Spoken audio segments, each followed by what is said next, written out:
नमस्कार, न्यूज 18 राजस्थान पर आप सभी का स्वागत। मैं हूं आपके साथ हेमंत कुमार और आप देख रहे हैं म्हारो राजस्थान। बुलेटिन में आज सबसे पहले हम बात करेंगे रीट परीक्षा की, जो कि 2 दिन चलने के बाद आज शांतिपूर्ण तरीके से संपन्न हो गई। उसके बाद हम आपको बताएंगे संत विजयदास के बलिदान को लेकर के वो खबर जिस पर सियासी घमासान लगातार जारी है। और इसके बाद बात करेंगे बीकानेर के नकली नोट गिरोह की, जिसका भंडाफोड़ पुलिस की तरफ से किया गया है। इस पर पुलिस ने नकेल कसी है। और आखिर में हम आपको बताएंगे भारी बरसात को लेकर के मौसम विभाग की चेतावनी की जानकारी देंगे और साथ ही साथ कहां-कहां भारी बारिश हो सकती है इसे लेकर के भी जानकारी देंगे। तो बने रहिए हमारे साथ और देखते रहिए म्हारो राजस्थान। चलिए शुरुआत इस वक्त की सबसे बड़ी खबर के साथ। जोधपुर में गैंगरेप की वारदात सामने आई है। बड़ी जानकारी है, जोधपुर से इस वक्त की विधवा महिला से सामूहिक दुष्कर्म किया गया है। 29 जून का यह पूरा मामला बताया जा रहा है। आज इस मामले में केस दर्ज किया गया। आरोपियों ने वीडियो वायरल करने की धमकी दी। देचू पुलिस ने यह मुकदमा दर्ज किया है। बड़ी खबर जोधपुर से 29 जून का मामला बताया जा रहा है। विधवा महिला के साथ गैंगरेप की वारदात को अंजाम दिया गया। 29 जून की बात बताई जा रही है और इसके बाद देचू पुलिस ने आखिरकार मामला दर्ज किया है। विधवा महिला से गैंगरेप की खबर, जोधपुर से बड़ी जानकारी। देचू पुलिस थाने में इसे लेकर मुकदमा दर्ज किया गया है। बड़ी खबर है, जोधपुर में गैंगरेप को लेकर के बड़ी खबर मिल रही है। विधवा महिला से सामूहिक दुष्कर्म की वारदात सामने आई है। दरअसल 29 जून का यह पूरा मामला है जिसमें केस आज दर्ज किया गया है। आरोपियों ने वीडियो वायरल करने की धमकी दी थी और विधवा महिला के साथ गैंगरेप की वारदात को अंजाम दिया था। विधवा महिला को गैंगरेप करने के बाद वीडियो बना करके उसे वायरल करने की धमकी दी गई। आखिरकार 29 जून के इस पूरे मामले में अब केस दर्ज किया गया है। देचू थाने में इसे लेकर के मुकदमा दर्ज हुआ है। ज्यादा जानकारी के साथ जोधपुर से हमारे संवाददाता रंजन दवे फोन लाइन पर। रंजन, क्या जानकारी है इस पूरे मामले को लेकर के? देचू थाना क्षेत्र का ये पूरा मामला बताया गया है, जिसमें कि एक विधवा महिला के द्वारा तकरीबन 6 से 7 लोगों के सामूहिक दुष्कर्म की जो बात करके मामला दर्ज किया गया है और 10 लाख रुपए मांगने की बात कही गई है। और ऐसे इन रुपयों की आपूर्ति नहीं होने पर जबरन महिला को उठा करके ले जाया गया है। हालांकि पुलिस इस पूरे मामले में अनुसंधान कर रही है। अभी कुछ भी कह पाना इस मामले में थोड़ी जल्दबाजी होगी, क्योंकि इस पूरे मामले में ये जो घटना बताई गई है यह 29 जून की बताई गई है और इसको लेकर के मामला आज दर्ज किया गया है। तो पुलिस के जो अधिकारी हैं, वरिष्ठ अधिकारी हैं, डिप्टी पारस सोनी, वो इस पूरे मामले की जांच में जुटे हैं। तो घटना की वास्तविकता की पुलिस अनुसंधान कर रही है और उसके बाद में जो इस पूरे मामले का खुलासा किया जाएगा। अभी तक जो जानकारी मेरे साथ आई है उसके अनुसार तकरीबन 6 से 7 लोगों के खिलाफ नामजद ये मामला दर्ज किया गया है, जिसमें कि सवाई सिंह, भूर सिंह, भोम सिंह, रावल और पप्पू और आयदान करके और कवराज वगैरह अन्य के खिलाफ ये पूरा मामला किया गया। तो कुल मिलाकर के 6 से 7 लोगों के खिलाफ सामूहिक दुष्कर्म करने और वीडियो बनाकर वायरल करने की धमकी। रंजन, क्या इस मामले में पीड़िता का मेडिकल करवा लिया गया है पुलिस की ओर से? जी, इस पूरे मामले में लगातार जो पुलिस के पास ये मामला ये अभी संज्ञान में है, उसके बाद लगातार पुलिस इस पूरे मामले पर गंभीरता बरत रही है। जो महिला है उसका मेडिकल भी कराया जाएगा। अपडेट हम आपसे लेते रहेंगे।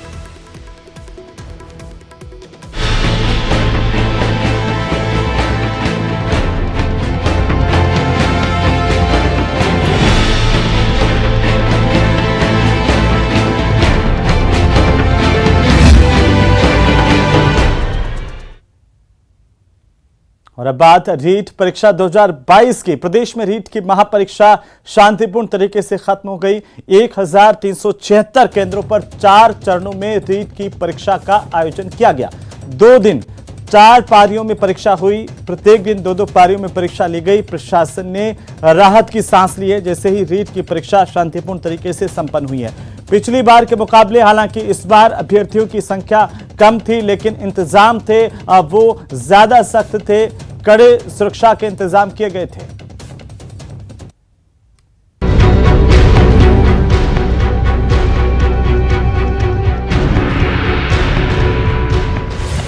भारी सख्ती के बीच संपन्न महापरीक्षा।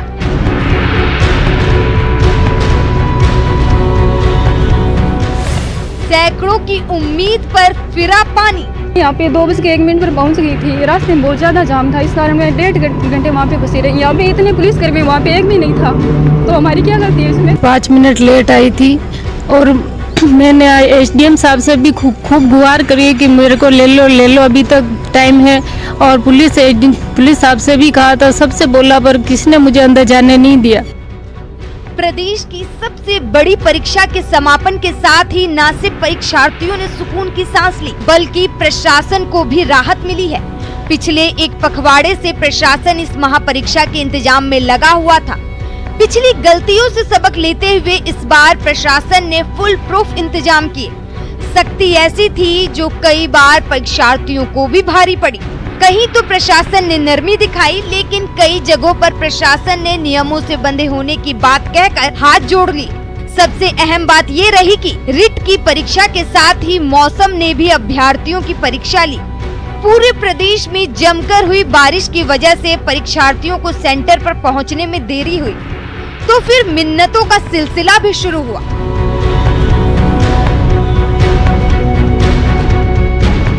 आपको बता दें कि रिट की 2 लेवल में परीक्षा हुई। शनिवार को लेवल 1 की परीक्षा एक पाली में संपन्न हुई। शनिवार को लेवल 2 की एक पाली की परीक्षा हुई, तो रविवार को 2 पाली में लेवल 2 की परीक्षा संपन्न हुई। रिट 2022 में करीब 17 लाख परीक्षार्थियों ने हिस्सा लिया। लेवल 1 की परीक्षा में करीब 4 लाख परीक्षार्थी शामिल हुए, तो लेवल 2 की परीक्षा में करीब 13 लाख परीक्षार्थियों ने हिस्सा लिया। हर परीक्षा केंद्र पर कम से कम 2 पुलिसकर्मी, 2 महिला पुलिसकर्मी और 2 होमगार्ड के जवान तैनात किए गए थे। परीक्षा केंद्र पर पेपर आने से लेकर पेपर जाने तक हर पल की वीडियो रिकॉर्डिंग भी करवाई गई। परीक्षा केंद्र पर मोबाइल, ब्लूटूथ, कैलकुलेटर, घड़ी जैसे इलेक्ट्रॉनिक उपकरण की एंट्री बैन रही।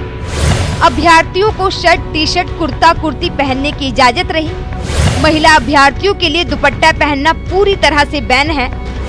वहीं पतले सॉल के जूते, चप्पल और सैंडल पहनने की भी अभ्यर्थियों को इजाजत मिली। रिट परीक्षा में नकल के खिलाफ बने कानून को लागू किया गया है, जिसके तहत दोषी पाए जाने पर 10 से 12 साल की सजा और आरोपी की संपत्ति सीज करने का भी प्रावधान है। प्रदेश के युवाओं की सबसे बड़ी उम्मीद के लिए परीक्षा के इस महाकुंभ में पेपर लीक का खौफ प्रशासन पर साफ साफ दिखा। 2021 की रिट परीक्षा से सबक लेते हुए इस बार चुनावों की भांति सिर्फ सरकारी कर्मचारियों को ही इस परीक्षा में शामिल किया गया है। करीब 17 लाख परीक्षार्थियों के भविष्य से जुड़ी इस परीक्षा का सफल संचालन न सिर्फ योग्य उम्मीदवारों के लिए बल्कि प्रशासन के लिए भी अग्नि परीक्षा से कमतर नहीं रहा।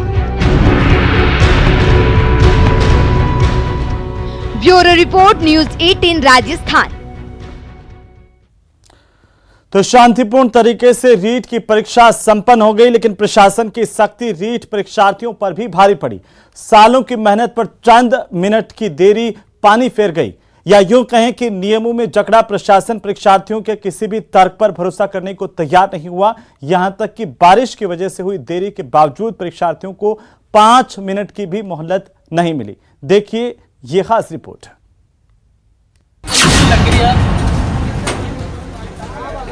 प्लीज भाई यार, आप खुलवा दो यार भाई। आपका एग्जाम है? हाँ, अच्छा, ये अंदर नहीं ले रहे। एक सेकंड। 15 मिनट लेट हो गए। एक ट्रक फंस गया, उसकी वजह से फाटक बंद था, फाटक की वजह से 15 मिनट लेट हो गए। हमारे को अंदर नहीं जाने दे रहा। देखिए, अब तो अंदर वाले करेंगे जो कुछ करेंगे। हम अंदर वाले करेंगे, लेकिन अंदर वाले ले रहे नहीं है ना सर, हमारी सुन रहे नहीं है ना वो। लेट क्यों गए आप? सर 15 मिनट, एक ट्रक फंस गया, ट्रक की वजह से फाटक बंद था वहाँ पे। हमारे को 15 मिनट लग गए सर। पुलिस को हमको भेज देते हम वहाँ पे 9:30 पहले आ गए थे, 8:30 बजे पहुँच गए थे। लगा दिया कि नहीं जाने देंगे आपको अंदर। फिर अब सर बाहर खड़ी हूँ मैं, तो इन टाइम तो अंदर हो गई थी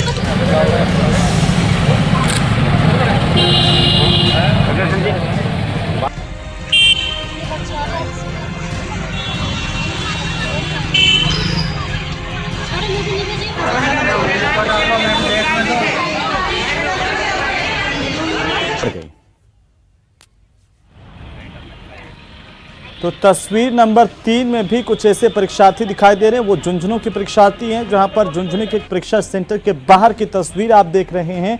यहां पर अगर कुछ मिनट देरी से कोई परीक्षार्थी पहुंचा तो उसकी क्या हाल हुई वो आपको तस्वीरों में देखिए। और ये तस्वीर संख्या 4, ये अजमेर की तस्वीर है। जब इस परीक्षार्थी को अंदर प्रवेश नहीं दिया गया देरी से आने के चलते, तो इनकी आंखों से आंसू छलक आए, क्योंकि लगातार मेहनत की थी, तैयारी की थी, लेकिन एक अंतिम क्षण पर समय पर नहीं पहुंचना किस तरीके से पूरे साल भर की मेहनत पर पानी फेर देता है, ये इन तस्वीरों के जरिए आप समझ सकते हैं। तस्वीर संख्या 5, ये तस्वीर भी कुछ इसी अंदाज की, इसी तरह की दौसा की तस्वीर है। जब यहाँ पर एक युवती जो परीक्षा देने के लिए सेंटर तक पहुंची थी, लेकिन देरी से पहुंची, इसके बाद प्रवेश नहीं मिला, तो लगातार मिन्नतें भी की गई और उन मेहनतों के बावजूद भी जब प्रवेश नहीं मिला तो इस तरह की स्थितियां मायूसी जरूर झेलनी पड़ी। वहीं रीट ने परीक्षार्थियों की कई तरह से परीक्षा ली। प्रदेश की इस महापरीक्षा में कई तस्वीरें दिखाई दी और इस तरह की तस्वीरें जो आपको भी झकझोर देंगी। कहीं कोई अपना फर्ज निभाता हुआ दिखाई दिया तो कहीं मां को अपने नवजात बच्चे को छोड़कर परीक्षा देने के लिए जाना पड़ा। तो साथ ही परीक्षार्थियों और प्रशासन के अलावा भी कई लोग ऐसे थे जो अपना फर्ज निभाते हुए नजर आए। देखिए इन तस्वीरों की जुबानी की आखिरकार रीट में ये फर्ज वाली कहानी कैसी है। रीट परीक्षा के दूसरे दिन भी कई रोचक और जज्बे वाली तस्वीर देखने को मिली। खासकर उन महिला परीक्षार्थियों की तस्वीरें दिल को छूने वाली थी, जिन्होंने परीक्षा भी दी और अपने मां होने का फर्ज भी निभाया। दौसा के रामकरण जोशी स्कूल परीक्षा केंद्र में ऐसी ही एक तस्वीर देखने को मिली, जहां एक मां ने परीक्षा भी दी और मां का फर्ज भी अदा किया। दरअसल एक महिला परीक्षार्थी अपने साथ 1 महीने का बच्चा लेकर आई थी। जब वो परीक्षा केंद्र में आई तो उसका करीब 1 माह का बच्चा रोने लगा, जिसके बाद महिला परीक्षार्थी ने बच्चे को परीक्षा केंद्र के मुख्य गेट के अंदर लिया और एक कॉर्नर में बच्चे को दूध पिलाया। इसके बाद अपने नवजात बच्चे को परिजनों के सुपुर्द कर दिया और फिर परीक्षा दी। इस दौरान मुख्य गेट पर तैनात पुलिसकर्मियों का मानवीय चेहरा भी देखने को मिला और नवजात को स्तनपान कराने की अनुमति दी।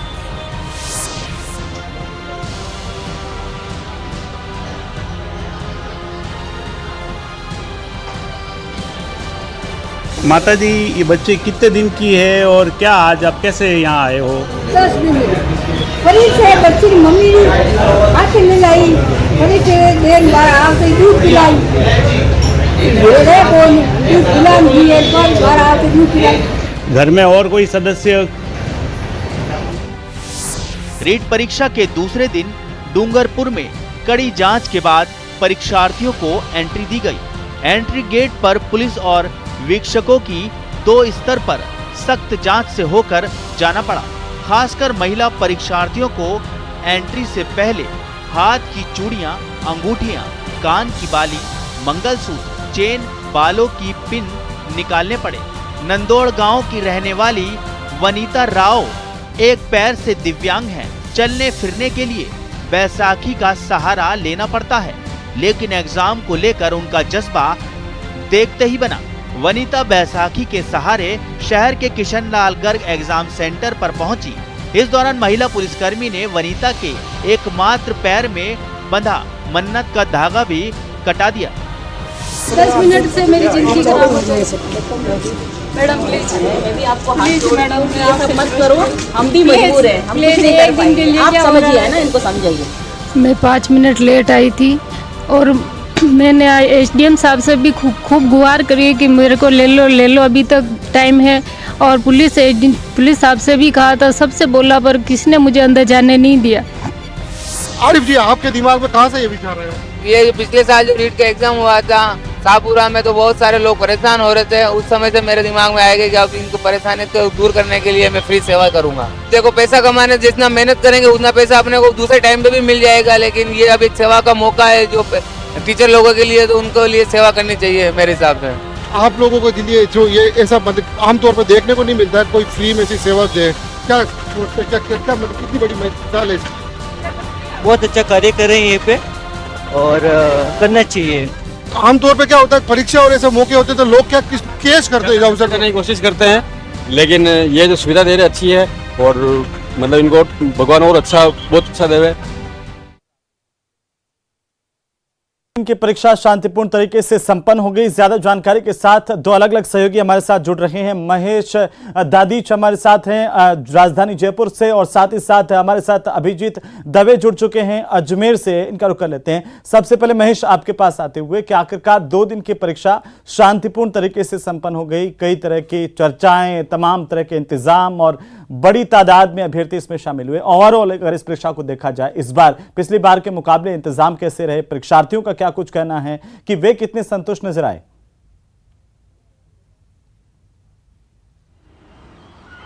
जी बिल्कुल, देखिए इस बार जो परीक्षा रही है वो पूर्ण तरह से ये कहा जा सकता है कि सख्ती के साथ हुई है परीक्षा, और पिछली बार की जो गलतियां की गई थी, जो लापरवाहियां रही थी, उसे कमोबेश नहीं दोहराया जाए। प्रशासन ने इस बात पर ज़्यादा फोकस किया और यही देखने को मिला कि इस तरह के जो कड़े इंतजाम थे वो परीक्षा केंद्रों पर, भले ही सुदूर जो राजधानी से दूर दराज के भले ही जो परीक्षा केंद्र है वो रहे हों, वहां पर भी कमोबेश इसी तरह की जो व्यवस्थाएं थी वो देखने को मिली। तो कुल मिलाकर के सुरक्षा के जो इंतजाम थे वो कड़े और चाक चौबंद किए गए। हालांकि इसके साइड इफेक्ट के तौर पे कहा जा सकता है कि कुछ अभ्यर्थी जो हैं वो इसे जायज नहीं ठहरा रहे थे, जैसे कि महिला अभ्यर्थी थे, तो वो जो है यहाँ पर ये भी कह रही थी कि मंगलसूत्र जो है उन्हें क्यों खुलवाया जा रहा है, जो नाक के कांटे हैं या गहने हैं वो क्यों खुलवाए जा रहे हैं।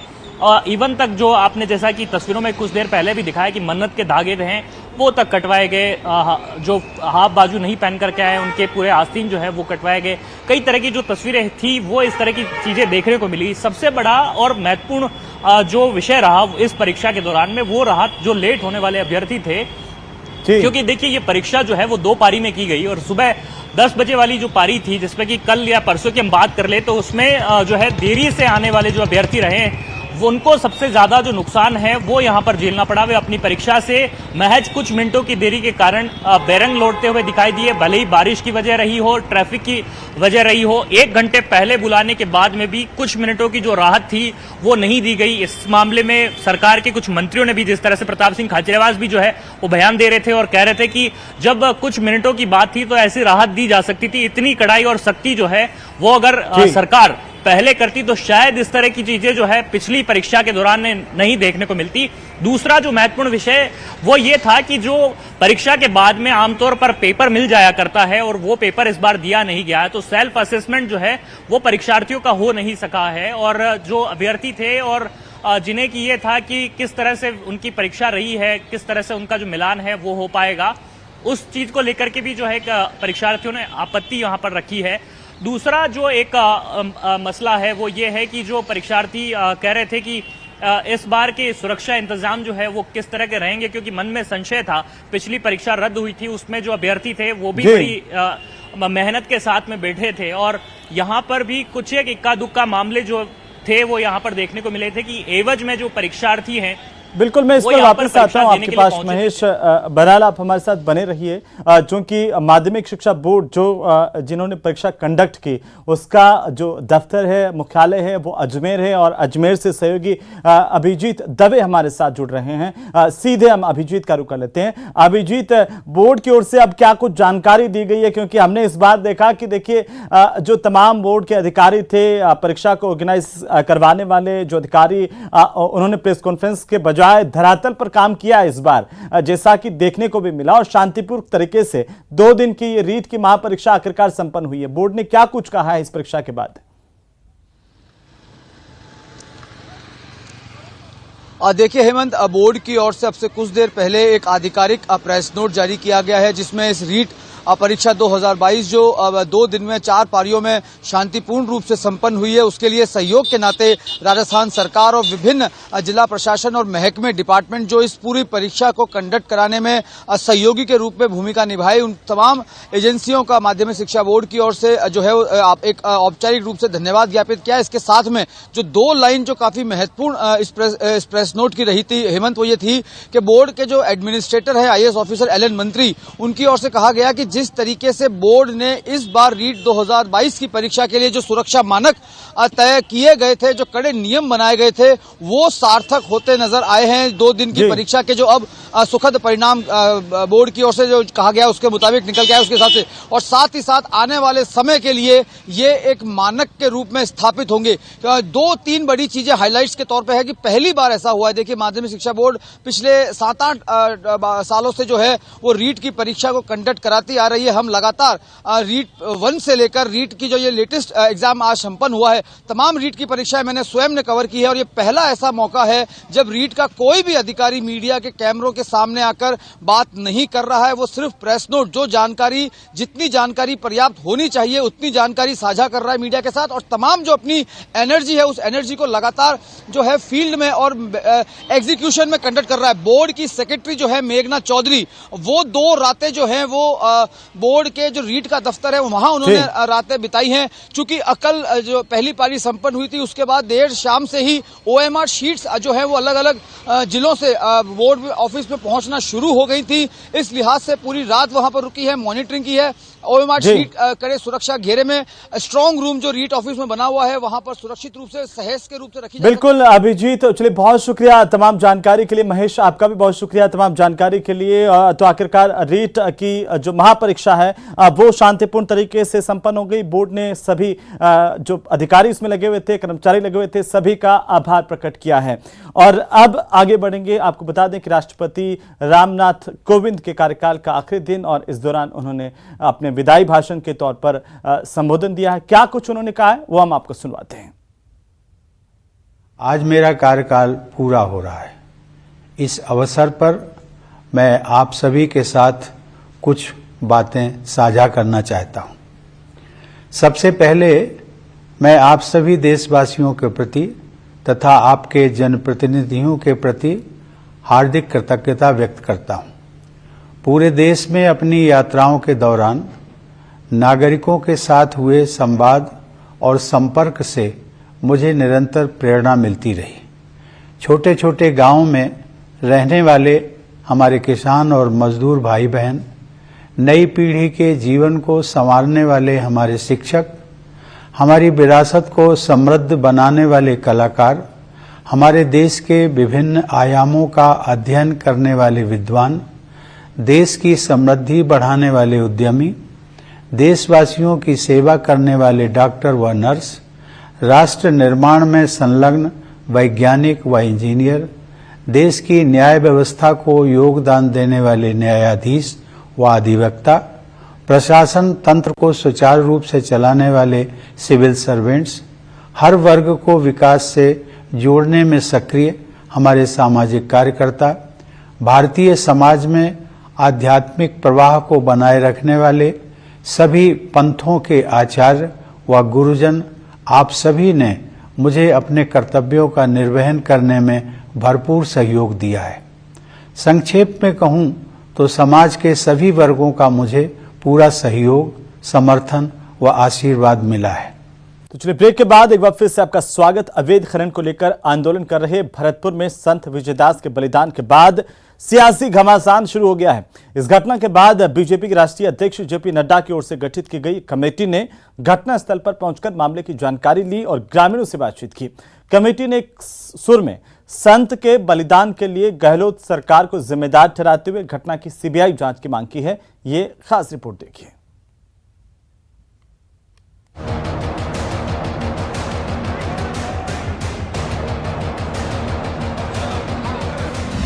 आदि बद्रीधाम बचाने के लिए बलिदान, कनकांचल पर्वत के संरक्षण के लिए त्याग, ब्रज क्षेत्र की पहाड़ियों से संत को था प्यार, संत विजयदास का बलिदान नहीं जाएगा बेकार। अपना बलिदान दिया, आत्मदाह किया, और उसके बाद जिस काम के लिए उन्होंने अपना बलिदान दिया, जिस बद्री पहाड़ की सुरक्षा करने के लिए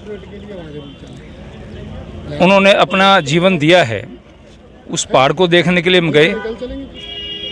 वहाँ हमने ये देखा कि किस प्रकार से खनन माफियाओं ने पूरे के पूरे पहाड़ के अस्तित्व को समाप्त कर दिया।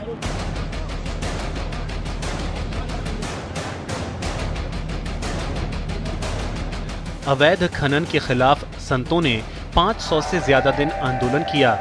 जब सरकार ने नहीं सुनी तब संत विजयदास ने बलिदान देने वाला कदम उठाया।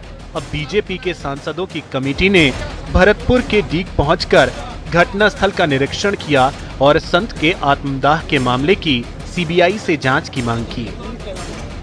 विजयदास जी जिन्होंने सब कुछ समाज के लिए त्याग दिया, वह अंत में आकर परेशान होकर के उन्होंने अपने आत्मदाह किया। पूरे गांव में दहशत का माहौल है।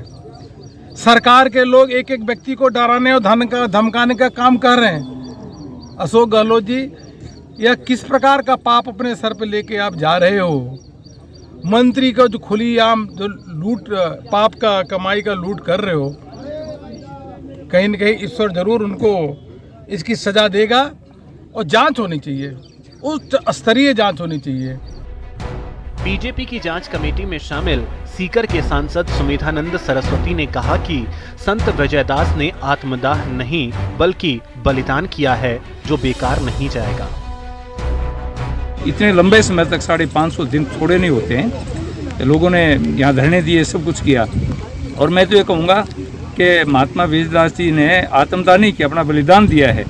जिस तरह से 400 साल पहले अमृता ने वनों की रक्षा के लिए आत्मदान अपना बलिदान दिया था, ठीक इसी तरह से यहाँ भी इन वनों की रक्षा के लिए, पर्वतों की रक्षा के लिए विजयदास जी ने अपना बलिदान दिया है। उनका बलिदान खाली नहीं जाएगा। वहीं दूसरी ओर घटनास्थल का निरीक्षण करने के बाद सांसद सतपाल सिंह और स्थानीय सांसद रंजीता कोली ने गहलोत सरकार को अल्टीमेटम देते हुए मामले में उचित कार्रवाई करने और इसकी सीबीआई जांच कराने की मांग की। ये जनता कभी भी कांग्रेस सरकार को, कांग्रेस पार्टी को कभी भी जो है माफ नहीं करेगी, और इसलिए आज जो है, आज हम सब लोग आप लोगों के सामने हैं।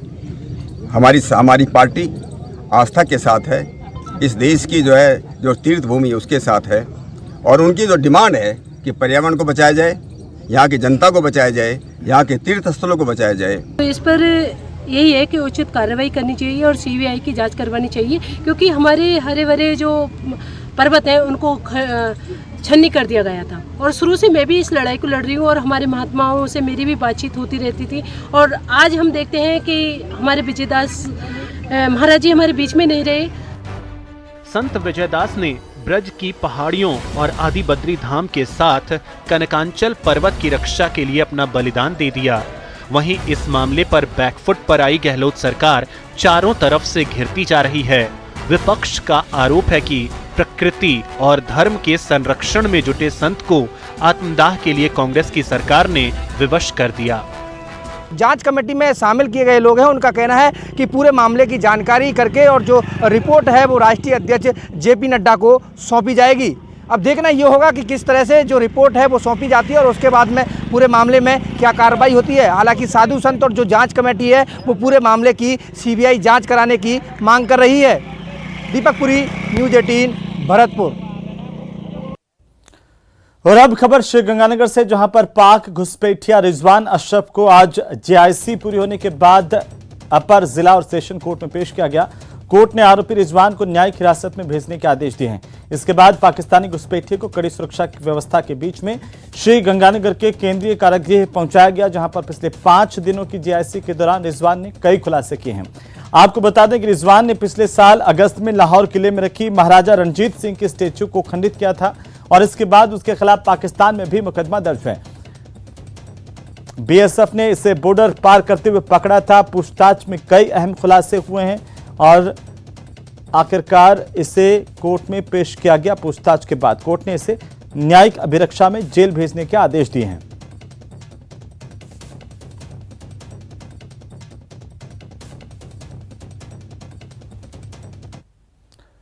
तो अब बात उस डबल मर्डर की करेंगे जिसने सभी के होश उड़ा दिए। जोधपुर केसर लुणी मार्ग पर भाई बहनों की हत्या को एक्सीडेंट का रूप देने की कोशिश की गई, लेकिन कहते हैं ना कि अपराधी चाहे कितना भी शातिर क्यों ना हो, पर कोई ना कोई सबूत सुराग जरूर छोड़ देता है। और पुलिस ने मुख्य आरोपी शंकर पटेल को महाराष्ट्र के नासिक से धर दबोचा। आरोपी अपना नाम बदल करके वहां पर रह रहा था।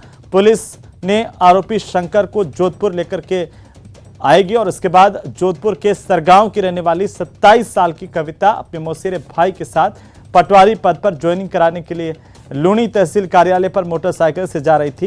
ये पूरा वाकया उसी दौरान का है और इस दौरान एक एसयूवी गाड़ी ने इनकी मोटरसाइकिल को टक्कर मारी, जिसमें दोनों की दर्दनाक मौत हुई। पुलिस ने पहले इसे एक्सीडेंट कहा, लेकिन मृतक के परिवार ने इसे हत्या बताया और ग्रामीणों ने भी परिवार का साथ देते हुए बाजार बंद किए। 2 दिनों तक शवों के साथ आंदोलन किया गया। पुलिस की ओर से हत्या का केस दर्ज करने के बाद शव का अंतिम संस्कार किया गया। अब हत्या का मुख्य आरोपी, जिसे पुलिस ने आखिरकार पकड़ लिया है, इससे पूछताछ होगी। अब तक इस डबल मर्डर के कई राज खुलने की उम्मीद जाहिर है। इसकी गिरफ्तारी के साथ ही उम्मीद की जा रही है कि कई राज इस डबल मर्डर से जुड़े खुलेंगे। तो वहीं कोटा शहर के विवेकानंद नगर में चोरी की बड़ी वारदात को अंजाम दिया गया। सरपंच के मकान में चोरों ने सेंधमारी की और लाखों रुपए की चोरी की वारदात को अंजाम दिया। चोरों ने करीब 7 लाख रुपए की नकदी और करीब 30 लाख रुपए के जेवरात पार किए। चोरी की वारदात सीसीटीवी में कैद हुई। पीड़ित ने केस दर्ज करवाया पुलिस में और पुलिस आरोपी चोरों की तलाश कर रही है। तो विवेकानगर में चोरी की वारदात को अंजाम दिया गया। बहरहाल मुकदमा दर्ज होने के बाद पुलिस ने तफ्तीश शुरू कर दी है।